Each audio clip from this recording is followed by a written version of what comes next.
And without further ado, I'd like to introduce Gaspare LoDuca.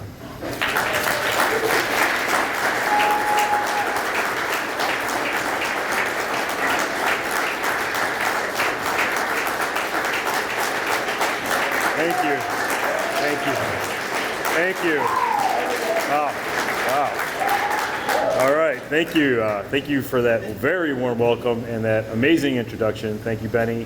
And before I get started, I want to recognize all the people, all my friends and family that have come here to support me. They've supported me my whole life. They're a huge reason why I am or what I am today. And I really, big influences, and I really appreciate you being here to support me still. So thank you. It's good to be back home. I currently live in Boston. I've lived in New York for the past 17 years. And, going through the airport and seeing all the Lions gear is, that feels great. We had a tough loss last week, but no shame in losing to the deadliest duo in the NFL, that being Roger Goodell and Taylor Swift. So no problem. You can't beat the devil at its own game. All right. Anyway, I'm going to give a legit speech here in a minute. I really am. But I want to take a second really to talk about how I came to this speech. I think it's a little instructive, and it kind of helps you understand my creative direction because it might be a little unusual. So let's go all the way back. You get a call from Mr. Essler, and you pick up the phone. It's Mr. Essler. You're doing what he wants. You're not thinking about it. And before he gets the words out, you're already committed. You're like, I'm doing it. And he's like, I need you to give a speech. You're like, absolutely, got it. You're not worried about logistics. You'll make it happen. But you do start to immediately think about what you're going to say. You're really started like, okay, what do I want to do? And it's not because you're worried that you won't have enough to say. It's because you have too much to say. They want me to put 50 years of life in a 2-hour speech. Come on, it's like, I'm kidding, not 2 hours. But that won't be 2 hours. But realistically, old men have been giving young men advice since Adam. We love it. And the real problem with standing up here giving you advice is it's kind of all been done before. I did write a speech. It took me about an hour because, like I said, I was juiced. And then, I was so proud of it. I sat back and I looked at my speech and I said, let me check the internet. And I think I've heard some of this before. And sure enough, I checked a couple YouTube speeches, and then I actually looked at some old 1926 speeches, and I started to feel like a pretty unoriginal, organic version of ChatGPT. I did not feel very good. And so, again, it's just instructive. I just want to give you a little sense of where my mind was and what I boiled down my 50 years of life into like 3 big pearls of wisdom. I'm going to share them with you. You'll see where I'm going. Chunk of wisdom number 1, why is the most important question.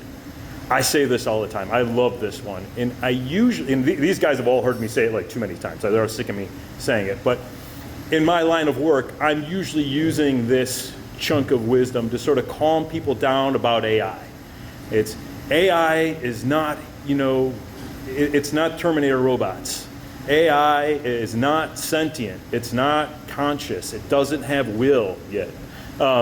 It doesn't have vision. It doesn't care about the future. And that's what you bring, right? Your ability to have a vision and communicate it to people in such a way that compels them to help you achieve that vision. That's the difference between being good at your job and being good at tasks and truly leading, right? And AI doesn't do that. You can use AI in this world if you can actually find your vision and find your why. You can use AI to achieve that vision much more efficiently than ever before in history. But you still have to supply it. Anyway, that felt super cool to say. But if you watch 1926 speeches, Mike Plotowski did Find Your Why a couple of years ago. So not original, unfortunately. So wisdom nugget number 2. I wasn't done yet. I had another nugget here. Be bold, not reckless. Okay, this comes in a couple of flavors, like showing up as 80% of life. Don't be too conservative. Use your talents. Basically, it's a spin on get out there and do something. Listen, God put you on this earth for a reason. and it's not to keep your phone company, right? It's not to make sure your phone doesn't feel lonely. Like, the world needs you, your family needs you, your community needs you. Develop your talents, share them. And get out there, take a couple risks, nothing too crazy, but don't spend your whole life trying not to fail, right? I thought, okay, that's a good one. Turns out I stole that from the Bible. Yep, Mark chapter 25, the parable of the talents. Whoops. Yeah, in case you don't remember that one, I'll modernize it a little bit. An employer calls 3 employees together. He gives all 3 of them money. And he says, okay, go invest this and make me money. It's like, the ancient world version of an investment banker. So 2 of them run out there and they invest it and they have some amount of success. They come back and they say, hey, we made you some money. He's like, great, thank you, good job. The 3rd one buries it in the ground, and then he brings it to the employer, and he's all proud of it. He's like, hey, look, I protected your investment. Those 2 guys, they risked it, and they could have lost everything. Not me, I put it in the ground. And he goes, that's not what I wanted you to do. That's insane. I could have done nothing. I could have just done nothing. That was pointless. You're fired. And that's what God has done for you. God has invested his resources. You've heard other people say it up here today, but God has given you abilities and talents and community and family, and those are his resources that he's given to you. You need to go out there, use those resources, and make the world better in some way. And if you just bury that in the ground, that's not what you're here for. So anyway, use your talents. And so again, I stole that from the Bible, unfortunately. I think it's okay, though. They're supposed to spread the Bible, so probably not plagiarism. I'll ask the patent attorney. And in case you're wondering what my secret talent is it's boring people into submission. So you're in for a rough ride. For my 3rd crumb of sageness, it's be genuine. Again, I love this one. People can spot a fake. If I was up here strictly BSing, you'd probably know it. In fact, I hope you're getting that, by the way. But if you're disingenuous, people get it. And actually, this shows up quite well in robotics. People have done studies all over, and the idea is if you build a robot that tries to look like a person, and you do your level best to make it look like a person, if there's any fakeness about it, people will detect it and they reject it. They treat that like it's a fraud. It looks creepy, it's weird, they don't want to use it, it's kind of gross. But if you build a robot that looks like a robot, people will anthropomorphize it, they'll name it, they'll talk to it, they'll treat it like it's their pet dog, they enjoy it, right? It's honest, it's not really trying to be anything other than a robot, and you begin to trust it, and it has utility. And so it makes you happy, and it becomes a thing in your life that you use. And so you have to be honest, you have to be genuine, and that starts with being genuine with yourself. And this is why you hear Polonius say to Laertes, to thine own self be true. This above all, to thine own self be true, and it must follow as the night the day. Thou canst not then be false to any man. And now I stole this nugget straight from Hamlet. So not original, yeah. So and then for the last element of my speech, if you're an alumni coming back to DLSL, you have to weave in builders of boys, makers of men. It's like the thing. You want to use it. It's a great motto. It's easy to remember. Great alliteration, by the way. Actually true, which is nice, but actually not original. Nothing by me. So I still think this is all like good, terrific advice. And if you had all not heard it before, then maybe, you would say, wow, this guy he gave me something. This is a great morning. Time well spent.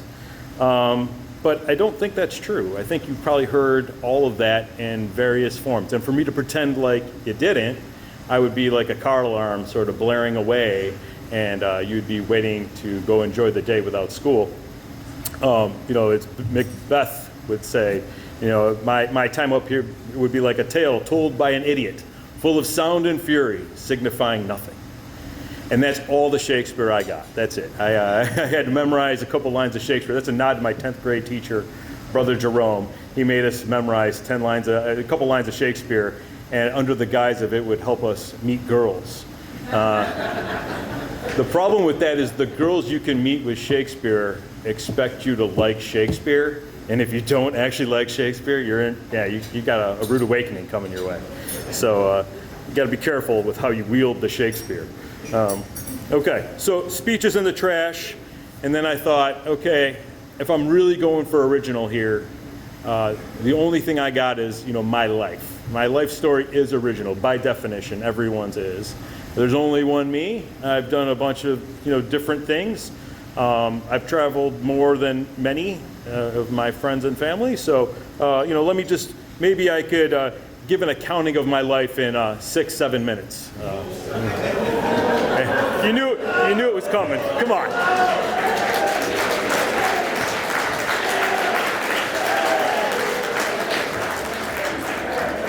And I thank you. Yes, no, you knew that was in there. So, my life story in less than 8 minutes. I grew up in Fraser, Michigan. I went to St. Thecla. I did a couple years at St. Thecla. I did a nickel in the Fraser public school system. It's not prison. That's a joke. In the Fraser public school system at Richards Junior High, they were kind of training us for trade schools. It wasn't 100% oriented towards your college career. Every single boy had 2 semesters of wood shop and 2 semesters of metal shop, and every single girl took home ec. I mean, it was still kind of old school. And growing up, I didn't really have a concept of what it meant to go to a 4-year institution. Like, my parents did not attend a 4-year institution. My school wasn't really training us that way. And so, to me, it was nebulous. Like, it's like, okay, college is something you want to do, but I'm not really sure what it means. But getting into DLS, no, that was a thing. Taking a test to prove that you could academically hang with your classmates and then passing that test, that meant something to me. I was never like top of the class or anything like that, but I took my studies as seriously as I could. And I did find things I could be good at. I really loved computers my whole life. My whole life, before it was cool, I loved technology and computers. But at DLS, I learned to effectively code. And I learned it so well, I wrote software that did all of my pre-calc homework, which was awesome because I got extra credit from Coach DeSantis. He taught both classes, and it was applied learning. He gave me extra credit for applied learning. That was fun. I learned about chemistry. I never knew anything about chemistry before I got to DLS. Never touched a chemistry set, nothing, really. But when I got there, I found out I liked it, and liking it made me good at it. I was willing to put the time in and work at it. And so, DLS helped me find things that I like. Same thing with math. I really never thought of myself as good at math, ever. And then I got to Coach DeSantis' class, and he turned the lights on. And from his class, in pre-calc, I took a pre-calc class with him, and from that class, I was able to teach myself everything I needed to know without almost any help up until Calc 2. So it was an amazing springboard. So when it came to college, I only applied to 2 schools. I applied to the one my sister went to, Western Michigan, and the one Benny went to, Michigan State. That's all I had. And I went, most of my friends went to Michigan State, and Benny pointed out that Western doesn't have an engineering school, so it was Michigan State. It was an easy choice. And choosing a major, I took AP Computer Science, and I found out that I probably wouldn't like computer science. That's what AP Computer Science told me. I would not be a great computer scientist. It's different than coding. It's not the same as, writing a lot of code and doing cool things with servers. It's a whole different game. So what do you do when you're good at math, chemistry, and computers? You become a chemical engineer. And it was that easy. I didn't ever think about, what does the career mean? What are the jobs? I looked at the courses and I said, okay, I think I can do this. And I did love it. I mean, the school was great. The classes were great. They were hard. They were grueling. Zalach and Bucci are here. They can tell you how grueling it was. But I enjoyed every minute of it. Never considered changing. But when I got out, when I was getting towards graduation, the jobs I could get were not the jobs I wanted because I wasn't top of class. And if you're not top of class, they don't let you design chemical plants because they're not, they want to make sure they don't explode, and they only want the very smart people, the smartest people. So I used the opportunity to switch careers and go into consulting. And in the late 90s, the consulting industry was bursting because of a major explosion in technology in every company. And so people like me who had an analytical mind and some coding background, we got scooped up and we found jobs. A CEO once told me that the people who make it to the highest levels of leadership in any organization are usually not the ones that say, I need to be CEO someday. Usually the people who make it are the people who at every level they achieve, they say, how can I help here? And so, when I graduated, I never thought of myself as a leader, right? I did not picture myself running a place. In fact, I always used to joke, I'll never be in charge of anything more than my laptop. Like, that's it, I'm achieved. But it turns out he was right. And being a grinder has value. I quickly became the guy that would learn anything. I became known as the guy who would, you want to learn the new technology, give it to Gaspare. You got a problem with the old technology, call Gaspare. And my engineering school discipline of all-nighters all the time, that meant I picked up the phone on holidays, weekends, nights, whenever. And I became somebody people would rely on. And it turns out, this is good, that if you're somebody that people believe in, they give you opportunities. They give them to you. And opportunities, success is where opportunity meets preparedness. And so you got to always work like someone's watching. You dance like no one's watching. You work like someone's watching. Don't mix them up. Bad. But anyway, and just a quick result, just a quick example of that result. One of my last years of consulting, I was trying to get promoted to become a managing director, which is like the highest level at the firm that the firm had, was managing director. And I was trying to make that. And to become a managing director, you had to be good at sales, you had to be good at delivery, you had to be a very complete person, because they're going to put you on the street representing them. You're going to go make money for the firm. Okay? So you have to be very well-rounded. And in that promotion year, the year I'm like trying to get to that next level, they give me a role that's in the back. It's another technology role. There's a project that's failing, and they're like, Gaspare, you're the guy that picks up failing projects. You're going over there. You're going to pull that one out of the ditch, and you're going to bring it back. And it's like, this is a death sentence for my promotion aspirations. I come home. I throw my computer bag, kick in the dirt. I'm angry. My wife, the power behind the band, Gaspare LoDuca, she's like, you know what? Everything happens for a reason. Have some faith. Dig in. Just do your job. Good things will happen. So I do. I put on a good face, pull the project out, and 1 year to that day, promoted to managing director. And that project that I pulled out was Columbia University. So 3 years. So I became managing director of the higher education technology practice for entire North America. And 3 years after that, I became the vice president for IT and chief information officer at Columbia. And at 39 years old, I was the youngest CIO in the Ivy League by 15 years, and at least. And it was, I had a team of 300 people. And 10 years after that, after I grew that organization to 500 people, I became the vice president and CIO of MIT. And I don't bring that up to toot my own horn, like I know how that sounds. But what I'm trying to say is, I recognize that little cascade of career progress, that came from a moment that I recognized as a step back. Right? When I initially looked at that, I said, oh my God, I'm getting this death sentence of a role. And that cascaded all the way forward for the next 15 years. So you never know. I just want to quickly point out that, while I'm in the, my life section, you can't describe anyone's life accurately without describing the loved ones that supported you. I would like to thank my parents for giving me all the opportunities, with whatever they had and even what they didn't have. I appreciate that. And of course, my wife, who I did mention a minute ago.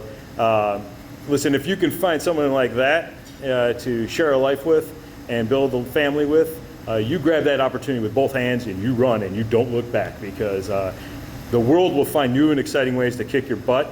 And having someone who sees you and loves you anyway, you can't replace it. There is no substitute. So, okay, you get it. Life has its ups and downs. I had a good run, even if I didn't always feel like it. And maybe my life is a good sort of DLS, from here, you can go anywhere commercial. Maybe. And it's actually true, by the way. A DLS diploma is not a free ticket to the show. but it has enough clout and substance to help you find a ticket. So, it just, when I took the job at Columbia, Benny said it well. Like, I took the job at Columbia, and one of the first days, my boss sits me at his table with all my peers at the first operations meeting, and he goes, as an icebreaker, everyone go around the table and tell Gaspar your name, rank, serial number, and like where your last and highest degree was from. And every single person to a person, Harvard, Yale, Harvard Law, whatever. It was just down the line, Ivy League, master's degrees or higher, and somebody even had a medical doctor from Columbia, and there I was, like, no such thing. From DLSL's the beginning of that. At MIT, just the other day, I had to, being there only 2 months, I had to set the strategy for how we're going to deliver AI technology to the entire 25,000 person community at MIT, right? And I have to sell that strategy to the executive vice president for finance, the provost who was the engineering dean, the chief science officer. I have to sell this vision to a number of people, that all, I don't have those big degrees, but what I have is I have a good DLSL foundation. And if you ask Boosie and Zalach, like, hearing these stories now, I mean, like, that's crazy, right? Like, going back 30 years, knowing the Gaspar of 30 years ago, you're thinking, oh my God, this is nuts. So if you didn't believe it before, please believe it now. From here, you can go anyway. But still, I reflect on these words and I say, maybe my story is not a very relatable story. You're probably all sitting here going, okay, thanks, Boomer, but there ain't 10 kids in this room that want to be a chemical engineer, and there's nobody, goes to sleep at night dreaming of becoming a CIO at a major university. So now I'm back to the problem. How do I use this time up here to sort of give you something that you don't already have? And that something has to be pretty cheap, because I'm super cheap. So I'm kidding. But anyway, this is what I got. What I can give you is assurance. Without meeting you, without knowing you, without reading your bio or looking at your cringy social media posts where you overshare, I can assure you that you have the tools and the grit to handle this uncertain future. Listen, you don't just amble through the halls of DLSL learning what's in your books. You learn about yourself, right? Everyone, has things that they have to overcome at DLSL. You don't get through this place without any bumps or bruises. You have, hard tests, team tryouts, fear of succeeding, fear of failing.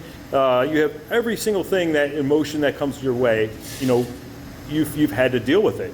Even the people who you seem to think, who appear to have it all put together, trust me, they don't. You just don't see it. And so the point is you've already handled life's curveballs in some level. This isn't the license to be cocky, by the way. You're still going to get every opportunity to fail, to not show up, to fold up your cards. What I assure you of is not that you will succeed, I assure you that you can. DLSL doesn't make you good at chemistry or math. DLSL shows you that you can be good at anything you put your mind to. DLSL does not light up your path like an airport runway.